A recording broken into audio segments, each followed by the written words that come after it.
তো আমাদের এখানে সংঘর্ষ হওয়ার সামান্যতম কোনো সম্ভাবনা নেই। এই কারণে ছাত্রদল ইতিমধ্যে আমরা সে ধরনের দিক নির্দেশনা প্রদান করেছি।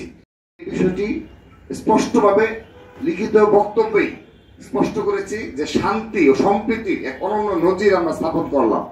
আমরা তো ইচ্ছে করলে এখানে করার মতো সব ধরনের প্রস্তুতি আমাদের সে ধরনের ছিল, কিন্তু আমরা আমাদের পূর্ব নির্ধারিত সেই সিদ্ধান্তটি পরিবর্তন করেছি। কিন্তু এখানে একটি বিষয় বলতে চাচ্ছি যে জনদুর্ভোগ হবে এটি তো আমরা দায়ী নই। কারণ হলো আমাদের শহীদ মিনারে আমরা নিয়েছিলাম যে জনদুর্ভোগ যেন না হয়, এবং আমাদের যে লক্ষাধিক নেতাকর্মী আসবে তারা তো এই স্পেসগুলো মানে ভরে যাবে।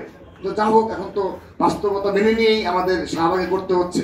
এখানে আমি আরেকটি বিষয় বলছি, সোহরাওয়ার্দী উদ্যানে আমরা আজকে আপনাদের এই সাংবাদিকদের মাধ্যমে দৃষ্টি আকর্ষণ করছি, আমরা সোহরাওয়ার্দী উদ্যান কর্তৃপক্ষের সাথে যোগাযোগ করেছি, কিন্তু সেখানে আমরা চাচ্ছি যে আমাদের যে বাসগুলো আসবে, সারা দেশ থেকে যে যানবাহনগুলো আসবে, আমরা যেন এই মৎস্য ভবন হয়ে সোহরাওয়ার্দী উদ্যানে আমরা যেন আমাদের যানবাহনগুলো রাখতে পারি, সেই ব্যবস্থা যেন সোহরাওয়ার্দী উদ্যান কর্তৃপক্ষ করে। কারণ আমরা জেনেছি যে অনেকটা সময় নিয়ে নাকি কোনো একটা ছাত্র সংগঠন এই অনুমতি নিয়েছে।